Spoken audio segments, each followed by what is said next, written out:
Assalamualaikum warahmatullahi wabarakatuh. Perkenalkan, saya Rahma Rifda Fadila Suri Lubis, NPM 21082661136, akan mempresentasikan mengenai blok dermatologi.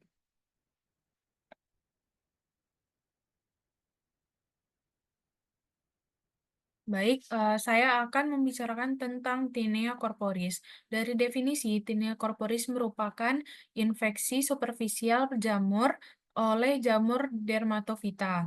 Nah, ada beberapa etiologi yang paling sering terjadi pada tinea corporis sendiri. 80% paling sering terjadi tinea corporis disebabkan oleh Trichopiton rubrum.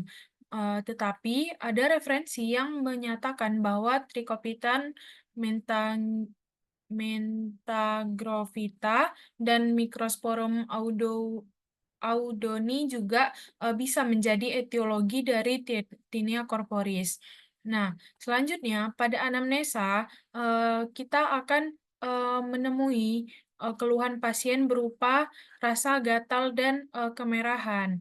Nah, bisa digali lebih jauh lagi riwayatnya, apakah cuaca pada tempat tinggal pasien pada panas yang ekstrim atau panas yang tingkat tinggi, lalu apakah kelembapan kelembapan di tempat pasien tinggal juga meningkat, dan apakah pasien suka atau sering menggunakan pakaian yang ketat atau pas badan.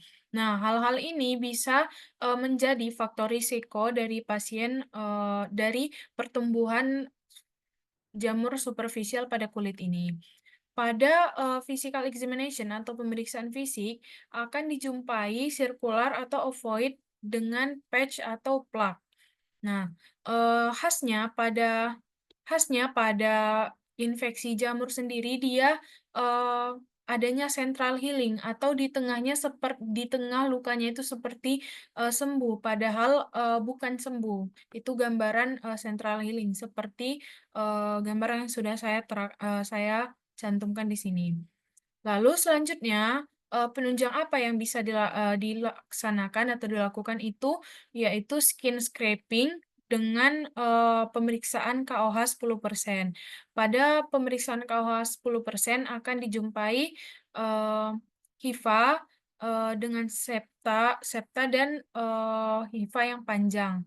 Lalu, setelah dijumpai gambaran dari pemeriksaan fisik dan pemeriksaan KOH, maka ada dua pilihan treatment yang bisa menjadi solusi. Eh, ada topikal, ada oral. Tapi biasanya tinea corporis sendiri diberikan obat topikal terlebih dahulu, seperti clotrimazole 1%, ketoconazole 2%, atau miconazole 2%.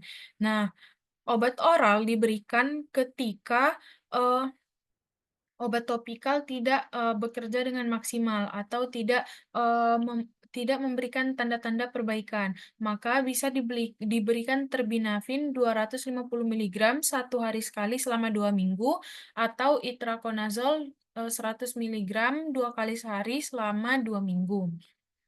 Nah, eh, differential diagnosis atau diagnosa banding dari tinea corporis adalah nummular eczema, tinea vesicolor, dan cutaneous candidiasis. Mengapa tiga ini menjadi diagnosa banding dari tinea corporis? Karena ruam atau efloresensi yang ditimbulkan dari nummular eczema, tinea vesicolor, dan cutaneous candidiasis itu kurang lebih mirip, sehingga bisa menjadi diagnosa banding. Lalu selanjutnya, pencegahan dan edukasi pada pasien. Yang pertama, menggunakan pakaian yang ringan dan tidak ngepas badan atau longgar. Karena biasanya pakaian yang ngepas badan itu bisa menyebabkan tidak menyerap keringat secara maksimal sehingga menimbulkan kelembapan pada kulit, di mana kelembapan sendiri bisa mendukung pertumbuhan dari jamur. Lalu, tetap menjaga kulit agar bersih dan kering. Hal ini juga bertujuan untuk mencegah pertumbuhan dari jamur sendiri. Terima kasih, sekian presentasi dari saya. Wassalamualaikum warahmatullahi wabarakatuh.